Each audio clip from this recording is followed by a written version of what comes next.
Welcome to the Possibility Action Network podcast. I'm your host, Stephen Middleton, aka Possibilityman. We're committed to bringing you guests who strive to better people's lives and serve as a force for good in the world. Our guest today is Dr. Melissa Sundermann. She's a double-boarded certified doctor in internal medicine and lifestyle medicine. Her subspecialties include integrative medicine and mind-body medicine. She is a sought-after speaker at health and medical conferences. She has gained renown for inviting patients to go outdoors, back into nature. She is affectionately known as Dr. Outdoors. Dr. Soderman, welcome to the show today. So great to be here, Stephen. My pleasure. This is how I love to spend my time. Fantastic. Well, I'm so glad you said yes, and we're going to have a great conversation today. But first, a reminder to our viewers and our listeners, follow, like, and share this podcast wherever you find it. Dr. Sunderman, I've heard a lot about being board certified and double boarded in your case, and in some cases, triple boarded. What does all of this mean for a doctor? Good question. So, as you're probably aware, to become a physician, it is a long road. Many of us spend years, decades in training. So, for my case, I went through high school and then went to the University of Michigan in undergrad and was a pre-med major, making sure that I get all of my prerequisites in order to apply for medical school.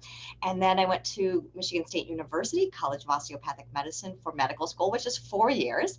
And then you decide kind of what area you want to go into. But first of all, you'll do a year of internship where you can rotate through all the specialties and get a flavor of maybe what you want to go into. And I chose internal medicine. So after that internship year, then you'll do an internal medicine residency.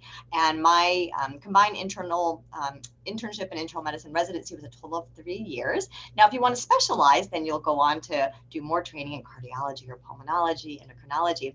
And you have a series of exams to take in order to make sure that you're proficient in all the skills that you need to know and all the knowledge that you need to gain.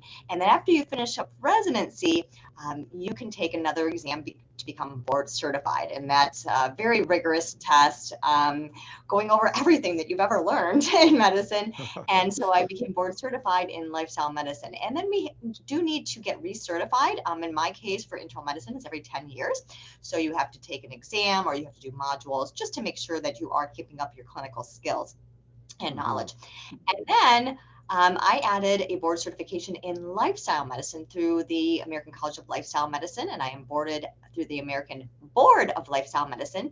And again, that's going to be a process, again, where you have to do rigorous training and learning. And I had to do 30 hours of online content. I went to a live CME to learn more. I had to write up a case study. So there's a series of steps that you need to complete. And then we had a board exam. So a very difficult board exam for lifestyle medicine indeed, and you need to pass that. And after completing all those steps, then you become boarded in lifestyle medicine. So really what being boarded in any form of medicine is just showing that you really have put in the time, the energy, and the knowledge so that when you're treating patients, you're as capable as you can be and as prepared as you can be. Wow. Yeah, that sounds like a lot of work and a lot of time for sure. Now, you belong to a very elite community of healers. So I'm always curious, at what point in your life did you say, I want to become a doctor? That started very early in my life, and it was not based upon growing up with that. In fact, no one in my family or my extended family was in medicine at all. I didn't have any nurses or doctors. My dad was in business. My mom owned a ballet studio. But I was very curious. I just remember at like the age of 8 and visiting a family member in a hospital and just taking it all in and just wanting to learn more. And that just planted a seed of my curiosity, and I liked science. I also loved being with people and connecting.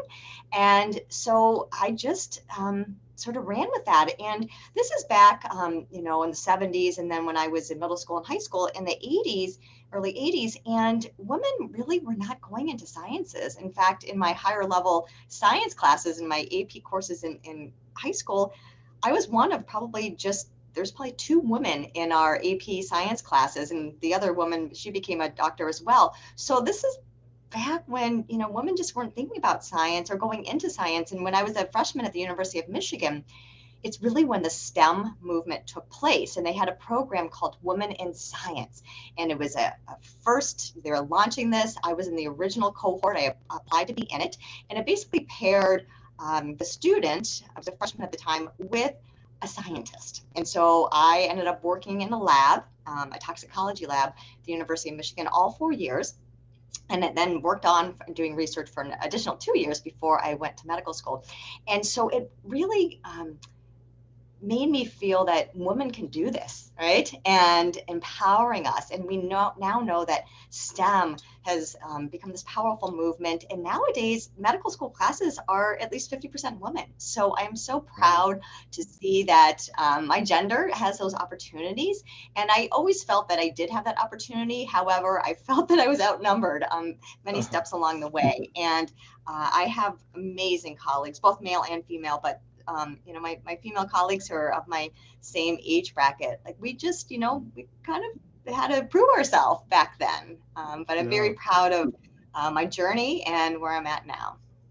That's fantastic. It sounds like you were somewhat of a pioneer back. You are a pioneer now, and we'll get into that in a moment. But it sounds like you were somewhat of a pioneer back then as well. Well, I don't know if I would be a pioneer. I had really supportive parents that basically, when I said I wanted to try something and do something, they said, you can do it. And I feel really grateful for that. No matter whether it was going to medical school and I wanted to become a doctor, or I wanted to try to run a marathon, or I wanted to try this hike, or I wanted to, they were like, we'll support you and you can do this. And so I think having that inner confidence, in whatever you want to do in life, and having it coming from an authentic place, that I'm not doing this for someone else. This is truly my core belief system of where my calling is. And I think if you learn to listen to that voice and that calling, it can, there might be some barriers along the way, but oftentimes we find a pathway through. Sounds good. Yeah, no, but you chose to become a DO, or Doctor of Osteopathic Medicine, and not merely an MD. Why was that? So I went to Michigan State University, and the beauty of Michigan State University is they had both an MD program, an allopathic program, and a DO program, an osteopathic program. And we took all of our science classes together. So sometimes there's still some people who aren't familiar with DOs, and they think, are you real doctors? And I love it that I can say I went to Michigan State, and we literally sat in the same auditorium for our sciences. However, osteopathic medicine, we also have an extra tool in our doctor's tool bag, and that is osteopathic manual medicine. And it's a very hands-on approach.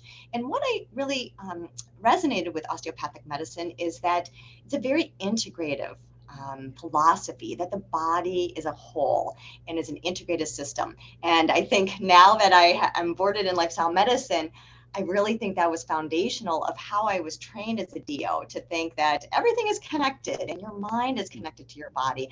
And that's how I was trained. And that is still carries with me today. Yeah. And you used the word allopathic medicine. And some people, of course, have heard about it. Some people have not. Share with us what you mean by allopathic medicine. So allopathic would be MD. So if you go to an allopathic school, that's an MD program, and osteopathic would be a DO. Uh-huh. Okay. All right. So then you begin to look into lifestyle medicine and integrative medicine. Can you walk us through first, what is lifestyle medicine? And then secondly, integrative medicine? So actually, I'll start the reverse order because I think that's how my trajectory went. So when I was, I've worn many different hats during my career, which has been wonderful, and I've loved all the hats that I've worn. So at probably about 15 years ago, I was working at the University of Michigan, and they offered a program called faculty scholars program in integrative medicine. And I thought, wow, this seems like an amazing opportunity. And each year they take on about 8 to 10 staff, colleagues, faculty from the University of Michigan, and we form a cohort and we spend the academic year learning about complementary and alternative ways of healing. So in my cohort, there was another physician, but we also had an art professor, we had a social psychologist, we had nursing. So we really were a diverse community. And all throughout that year, each week we would have a different practitioner of integrative medicine, complementary and alternative medicine, and they would come in, they would share with us their philosophy, their treatment methods, hands-on approach. And so whether that be traditional Chinese medicine, Reiki, naturopathic medicine, homeopathy, I learned so much. And it's not that I was trained to, now I can perform acupuncture, but I was exposed to it. And what that did for me is it opened up this whole world of how to heal. And many of these methods of complementary and alternative healing have been around a lot longer than Western medicine. And so that opened my heart, that opened my knowledge to say, wow, when I'm treating a patient, I want to be a healer, right? I want to heal them and to know more about those modalities so that if I had a patient who was interested in complementary and alternative medicine, I actually knew about that. I think sometimes when we don't know things, we say, oh, don't do that. That's not a good idea. So because we don't know anything about it. So that really helped me to gain more knowledge and know how to be a better healer. And on the footsteps of that, after really getting ingrained in that program, my mentor, a wonderful woman named Dr. Rita Ben, she advised me to do a professional training in mind-body medicine. And so I attended the professional training of mind-body medicine through the Center of Mind-Body Medicine. And that is run by James Gordon, who's a psychiatrist and one of the pioneers of mind-body medicine. So it was a wonderful training program.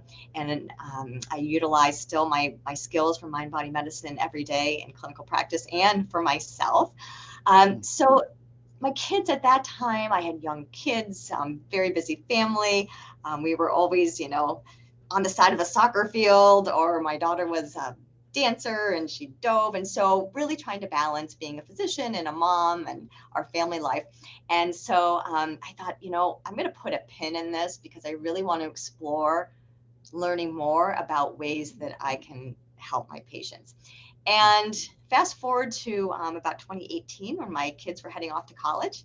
And I thought, okay, got a little bit more time professionally to really explore. And maybe I want to go back and do a fellowship. But let me just, I'm going to sit down at the computer. In fact, let me just go to Google because, what else would you do? So maybe not the most, I didn't hire an executive coach. I went to Google and I just started plugging in words that resonated deeply with me. So it was, everything from healing medicine to wilderness medicine to wellness medicine. And the algorithm figured out kind of who I was, and up popped the American College of Lifestyle Medicine.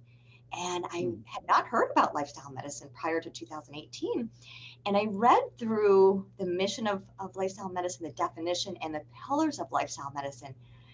And I literally got chills because it was like I was coming home to a place that this is who I am personally, and this is who I want to be professionally. And not only can I learn about this and it's evidence-based, but also I will find a community of like-minded healthcare professionals that feel the same way. I think along my career, again, I've loved all the steps along my career, but oftentimes I maybe felt like this little unicorn because I was like, well, maybe there's something different that we can do than just pills and procedures. Maybe, we want to try this. And I'd sometimes get these side looks like, what are you talking about? So when I learned more about lifestyle medicine, I was like, yes, this is the avenue I want to go down. And I became board certified in 2019. And ever since then, it's just been my complete life passion. Of course, my family and my husband and my kids and my extended family are my true passion, but finding lifestyle medicine has been one of the biggest gifts for me. And I've been practicing medicine, going on 22, 23 years. So I've been doing this a long time, and I've never felt so inspired, so passionate, that I have so much to give. And I just have met wonderful colleagues around alongside of me who are on the same mission. So that's lifestyle medicine in a nutshell. And if you want Yeah. to explain more about the pillars of lifestyle medicine, I'm happy to do that as well. Yeah, I'll go to that next, and the passion comes through. I feel it. But you mentioned mind-body medicine, and I want you to take us deeper into what that suggests about Yeah. illnesses and also healing. So mindfulness, I mean, very simply put, it's being in the present moment, right? Uh, It's not thinking about what's going on next or ruminating on what happened in the past. It's being in the present moment. And what mm, mindfulness can be a really powerful tool for is managing our stress. And as a primary care physician, about 70 to 80% of the physical symptoms or emotional symptoms I see that my patients come in saying that they have or they're struggling with are stress related, right? wow, So 70 and sometimes, 80%. Ooh. Mhm. So sometimes stress manifests as headaches, migraines. Mm, Sometimes stress manifests as irritable bowel. I get an upset tummy, or I get bloating, or my stools are very loose. Sometimes I get really bad back pain, or I have problems sleeping, or I'm feeling more anxious, or I break out into a horrible rash. These all, mm, I'm not saying that the only cause is stress, but that can be manifestation of stress. And mindfulness and the tools of mindfulness can help to manage stress, because there's no pill to get rid of stress, right? and right. and we all have stress in our life, at various times, maybe more stress, deeper level of stress, but we have stress in our life every single day. And so to be able to draw on this, so tools that we use, one of the most common and portable tools is, oops, my camera's gonna fall, is deep You're good. breathing exercises. We always Mm, have our breath with us, right? And so wow. instructing my patients, and even during visits with my patients, I'll say, let's either before we start a visit, let's take a couple of deep breaths together, or if they're not Wow. familiar with deep breathing, let's breathe together. Let's, learn how to use this. And so if you're in a really stressful meeting, or you are sitting in the middle of a traffic jam, we always have our Mm, breath with us. Other forms of mindfulness will be meditation, and keeping in mind that meditation, one form of it is, sitting still or lying still and really trying to clear away thoughts. But other forms of meditation can be active meditation. For me, I love to run, and so I try to mm, run most mornings. And for me, that's my time of meditation, of just mm, being present with my body moving, and that rhythmic movement of my feet hitting the pavement. For some people, when they say prayers, that's mm, mindfulness, right? They're yeah. really just saying a prayer. So all different forms of mindfulness, and imagery, guided Mm, imagery, can be a form of meditation, or mindfulness. So a lot of tools along the way, that once individuals have these tools, when they are in a stressful moment, or maybe anticipating. I know that I had to give a really big talk at our American College of Lifestyle Medicine meeting in front of 2,000 people. And my talk was immediately after Dr. Dean Ornish and Dr. T. Colin Campbell, which are like the biggest names in lifestyle medicine. And I was standing in the back of the auditorium thinking, oh my goodness, I can't believe I have to get on this huge stage following these luminaries. And I just sat in the back, and I just practiced my deep breathing. mm, And then I just imagined myself up on that stage and everything going well. So I use these tools, in everyday life. Just when I think that I'm coming into a stressful situation, or in the middle of a stressful situation, or maybe following a stressful mm. situation. Thank you for connecting the dots for me. I had not associated mindfulness with mind-body medicine, yeah, Mhm. until now. So that's Yeah. great. Now, yeah, now you mentioned the seven pillars. I know this shows up in your work. And first, let me ask you, how long have the seven pillars been around? Have they been Well, I around for a long love time? it that you're saying seven pillars, because there's Mhm. only six official ones. Now, Uh-oh. nature as medicine is my unofficial pillar of medicine, but I am working very hard to one day make that a seventh official pillar. So I love it that you're saying 7. So lifestyle medicine has been around since about 2003 to 2004, but has really gained traction, I would say, in the last couple of years. We see that by the number of people who are sitting for board exams and our membership. So now our membership, because you do not have to be board certified in lifestyle medicine to be a member of the American College of Lifestyle Medicine, nor do you have to be a physician to be board certified in lifestyle medicine. As long as you have a master's degree or above, you can become boarded in lifestyle medicine. So I work with other physicians, of course, but nurse practitioners and nurses and nutritionists and psychologists and physical therapists. So as long as you're a master's level or above, you can sit for the board exam. So we have about 10,000 members across the world for the American College of Lifestyle Medicine, and presently about 4,000 physicians board certified in lifestyle medicine across the world. So we are a very small percentage, and I think a very special percentage, but we are growing in numbers, and our conferences are now, we cap them at about 2,000 because we can't fit any more people and they sell out. So more and more people are gravitating to lifestyle medicine, and the knowledge about the power of lifestyle medicine is getting out. Wow. Well, okay, so let's look at some of these pillars. Okay. And the first one that caught my eye, and I like the way you said this, and I want to talk about that. It's because you say it in a way that I have not seen it before. Whole food, plant-slant Yes. diet.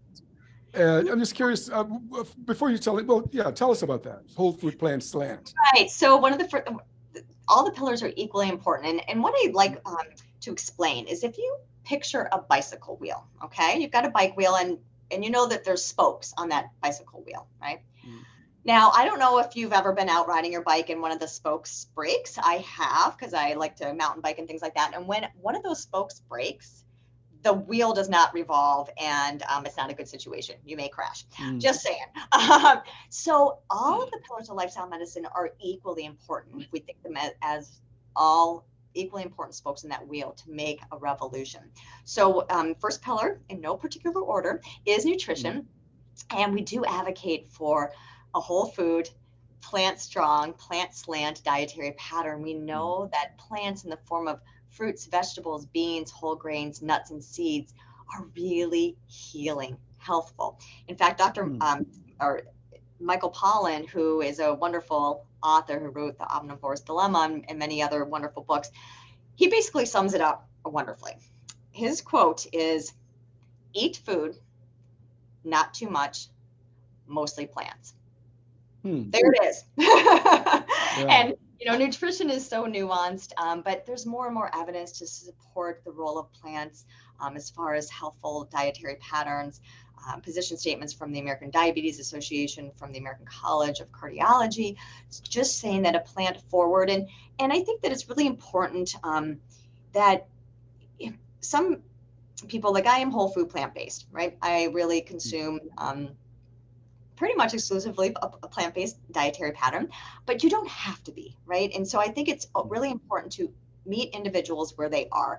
And so that's why I like to use the term whole food, plant slant, plant forward, plant powered, so that it's more inviting and not so exclusionary, and just 1% better every day. And so I think of, I tell my patients, don't think about what you're giving up, think about what you're gaining, and we know that the power of plants with phytonutrients and antioxidants and rich in fiber is so important. So I think that using those terms, plant slant, plant strong, plant predominant, is more inclusive and allows people in. Yeah, I like it. I mean, I like plant slant. I've always said plant-based because I'm also a plant slant enthusiast, but I've never used that term, plant slants. I love that for sure. Yeah. So let's say more. What are some of the health benefits of a plant slant diet? Can you think of any?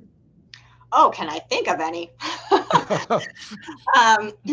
Well, we know that it can reduce the risk of type 2 diabetes, reduce the risk of coronary artery disease, reduce the risk of elevated body mass index and obesity, reduce the risk of chronic kidney disease. There's more and more information that a plant strong, plant slant dietary pattern can reduce the risk of dementia. Really any chronic disease that you're looking at, we know that Less processed meats can reduce the risk of colon cancers. So there's a multitude of benefits Yeah. to a plant slant dietary pattern in terms of reversing, preventing, treating chronic diseases. hmm Dr. Sunderman, I can imagine someone watching or listening to this podcast wondering, well, Dr. Sunderman, where do I get my protein? How would Oh you answer boy. that question? If I could have a dime for every time I've been asked that question, I would be a wealthy woman.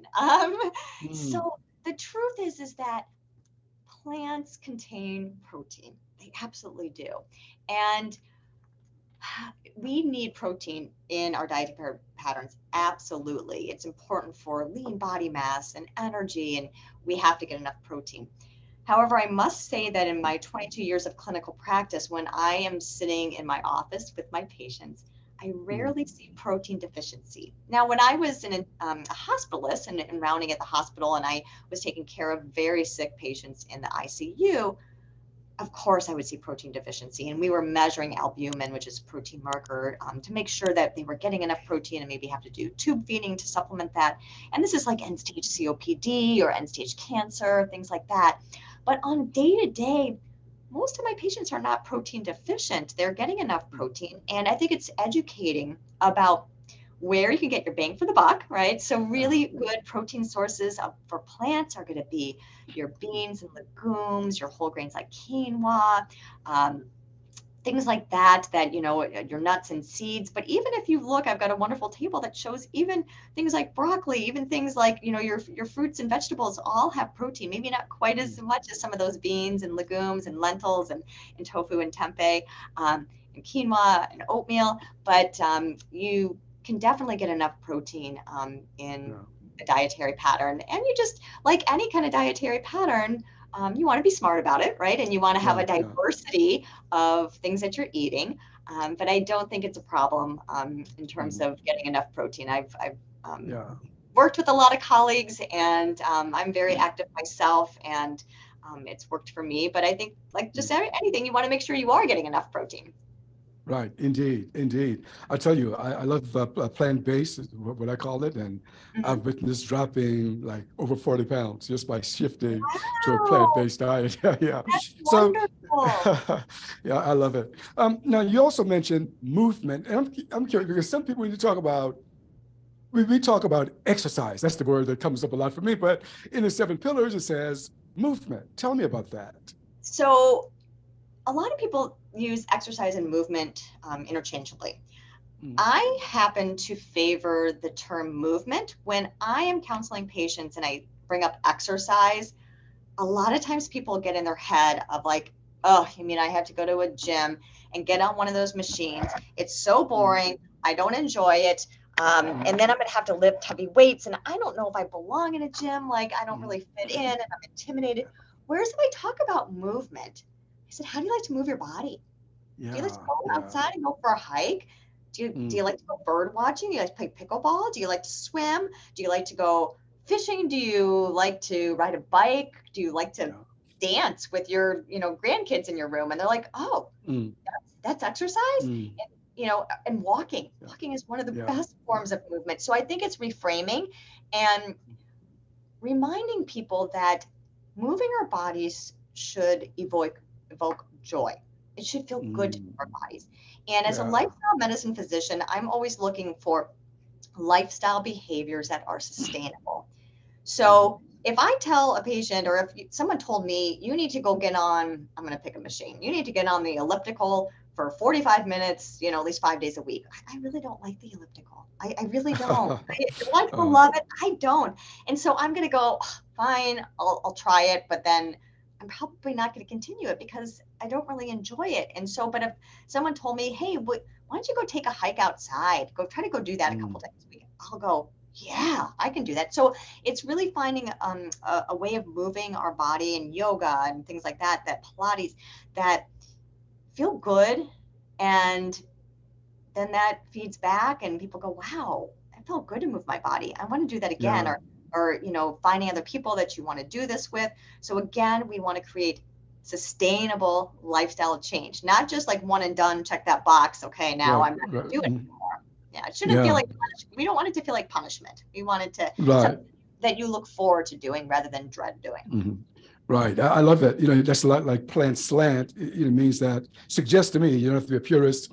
And also movement suggests that you don't try to be a jock in a gym. Now the other one, I want to do one more with you, and this is huge for you as Dr. Outdoors. You talk about exposure to nature. Talk with us about the importance of that, especially for today. Well, I'm so happy you want to talk about that because, like I said, there are 6 official pillars of lifestyle medicine. Let me just quickly I'm just going to quickly say what the other ones are, just in case your listeners Okay. are. So we went through nutrition and food is medicine. And remember that Hippocrates said centuries ago, let food be thy medicine and medicine be thy food. Remember that. And then the Yeah. second pillar is movement, moving our bodies. The third pillar is sleep and the importance of optimizing our sleep. And there's so much healing that happens when we sleep. It's not just having some crazy dreams, right? There's just very, very important for memory consolidation and knowledge. And I'm actually cleaning out toxins from the brain, which is part of this lymphatic system, which is really fascinating. The fourth pillar is avoidance of risky behaviors such as tobacco, excessive alcohol, and drug use. The fifth pillar is stress management, and we touched on that with my description of mind-body medicine. And then the sixth official pillar is connection and social connection. So then Dr. Outdoors, aka me, likes to talk about daily exposure to nature and fresh air as a seventh pillar. And for me, this connection has been around for a long time, just like me wanting to go into medicine has been around for a long time in this innate connection. And really, when we go back to that innate connection, that reminds me of the term biophilia.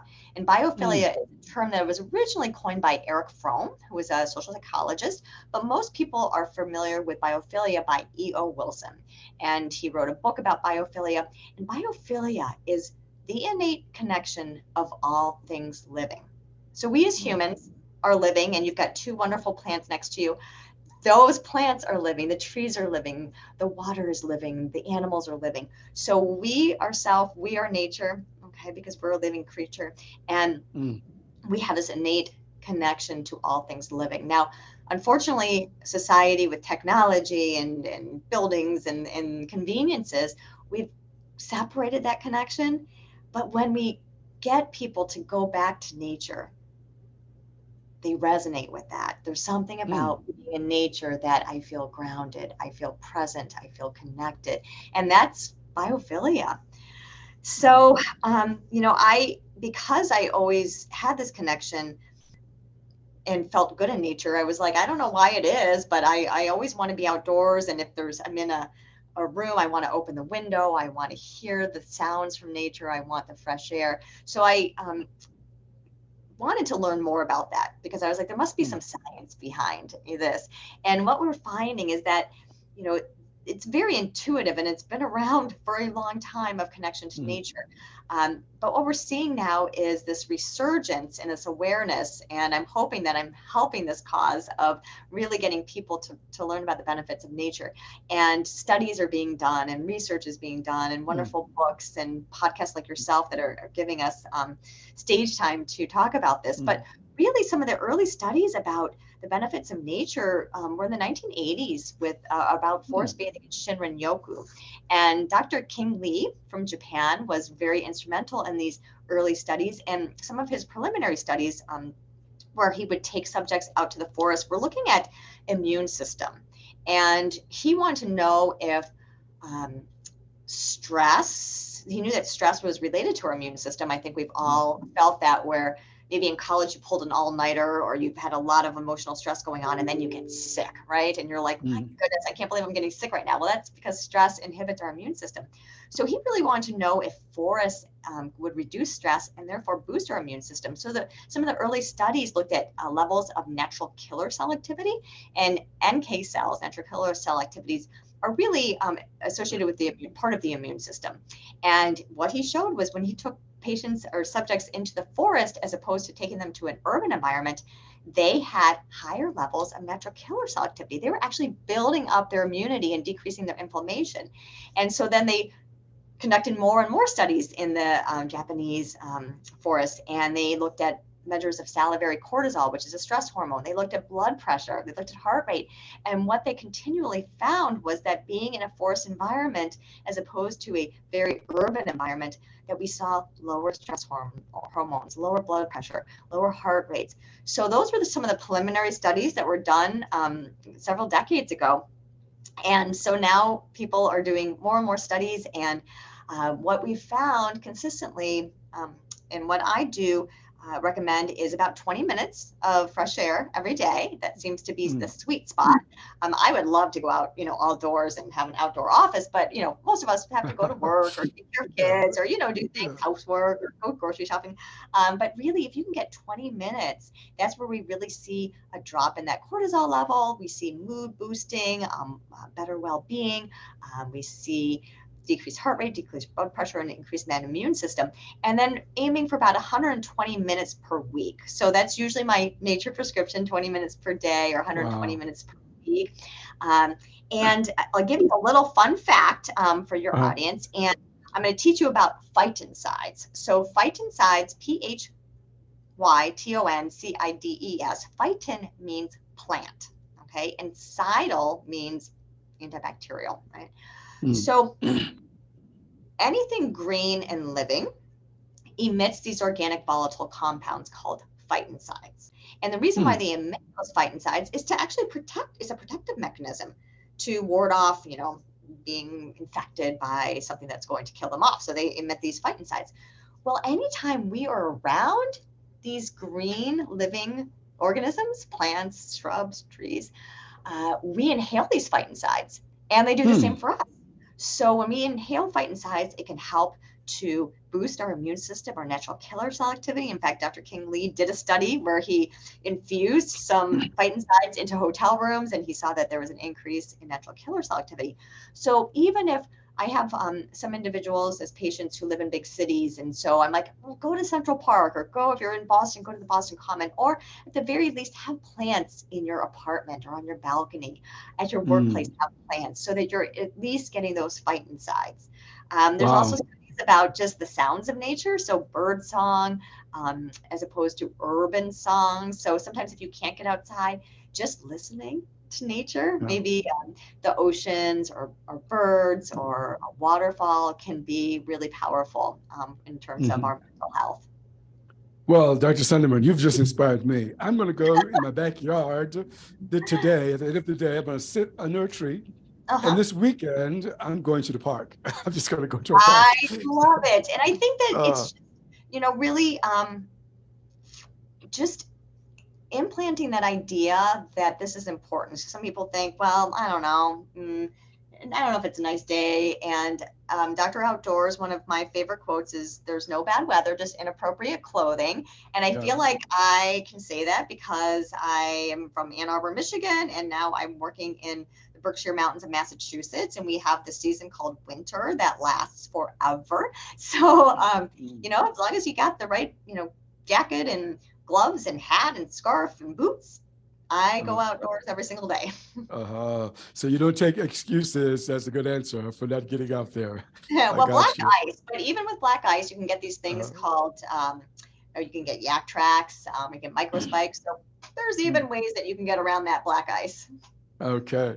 Now, you're also an athlete. I think you've ran some marathons. And am I correct in saying that you've also done some ultra marathons?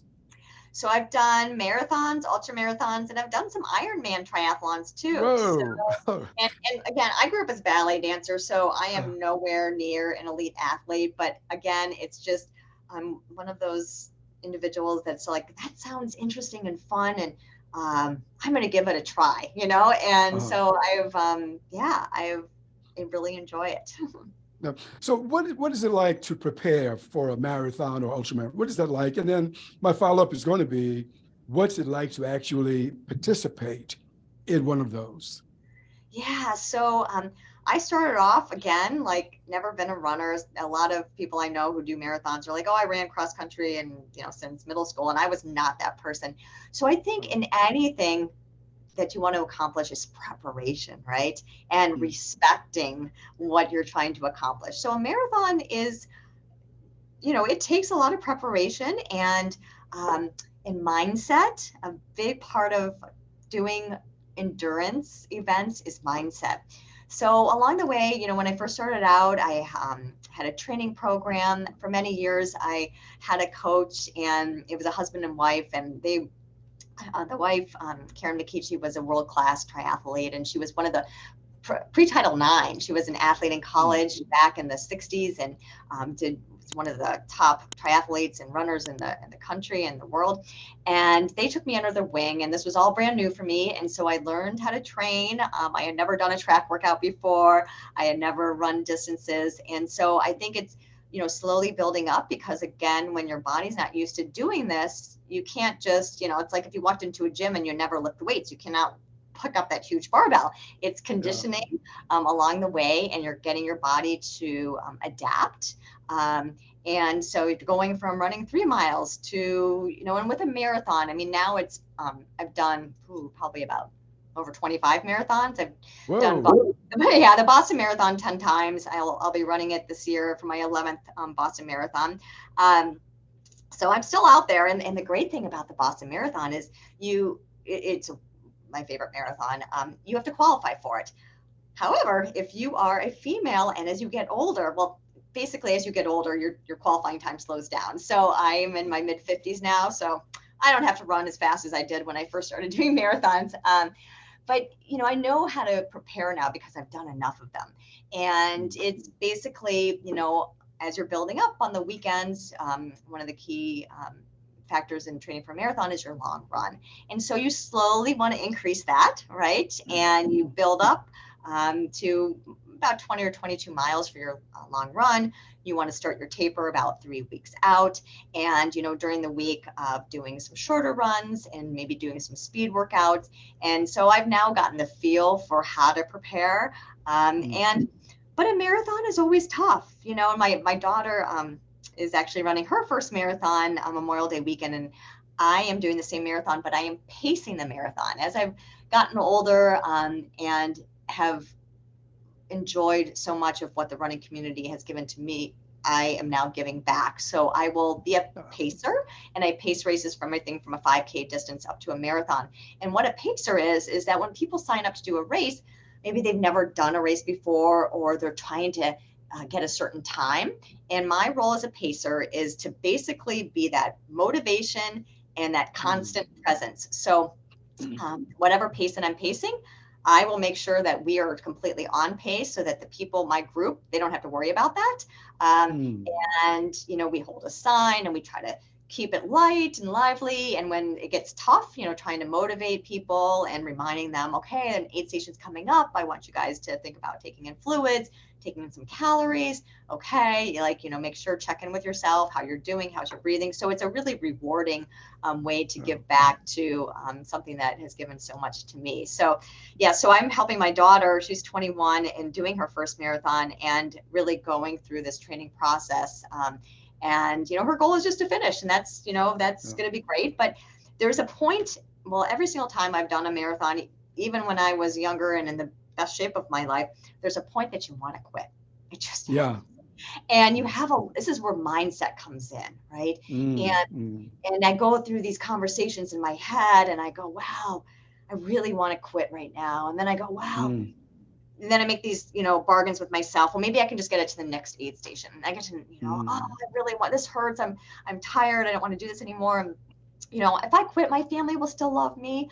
They'll still be proud of me. Okay, maybe I'm just going to try to get to the next aid station, okay. And so, and I think that's a really good analogy for life, right? Of just sometimes life, oftentimes it can be very tough. And if you just say, you know what, I just have to get to the next day, or I just have to get through this next moment, and getting your mindset to say, okay, this is hard right now. I want to give up, but I'm just going to continue to put one foot in front of the other. And every time I've done an event like this, I've learned something about myself,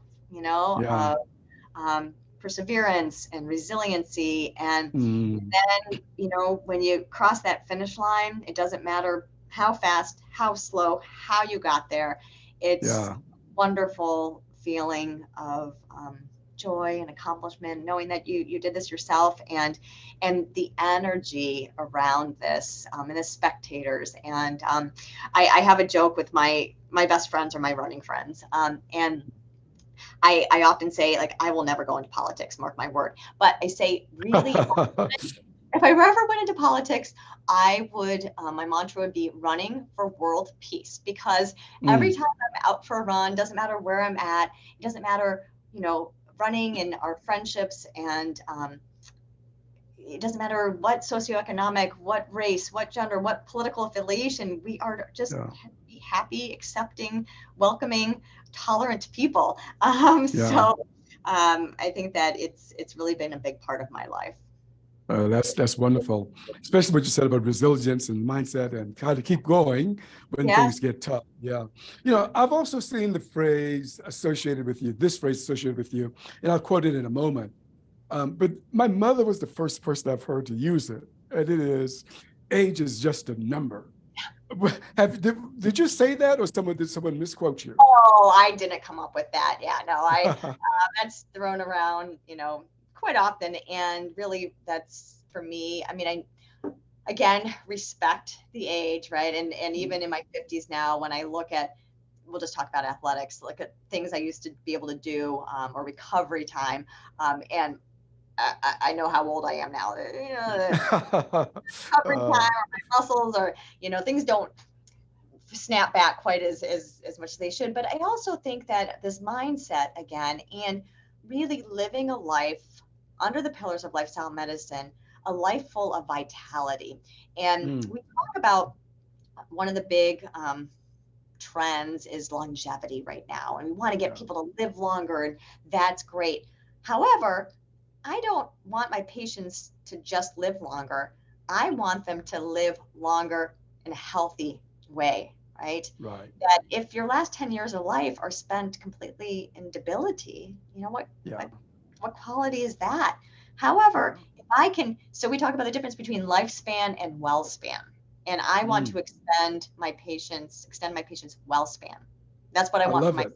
Yeah. I want to have dreams. I want to have experiences, and I don't want my health to stand in my way. I want to respect my age and respect that there's certain things I just can't do anymore. My body doesn't allow me to do anymore, but there's many things I can do and I want to do. And, I've got a 21 and a 23-year-old, and my husband's also in his 50s. And, we go hiking as a family. And a lot of times our kids are like, "Oh my God, Mom, I can't keep up with you." And I'm like, "I'm doing my job." So I think it's just really cultivating a life full of vitality. And I think that living a life under the pillars of lifestyle medicine is a wonderful way to be able to achieve that.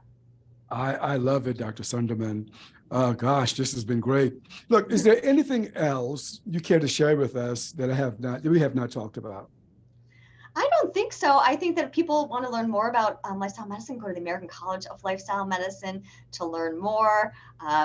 I just want people to get outdoors every single day and think of that as part of your dose of nature. And that would make me really happy. There you have it, folks. Get your dose of nature. That's the prescription from the doctor. Yeah. Okay, look, it has been a pleasure having you on the show and talking with you. Thank you so much for being with us. Thank you so much for having me. Okay. You've been listening to the Possibility Action Network podcast. Our guest today has been Dr. Melissa Sundermann. I'm your host, Stephen Middleton. Until next time, good day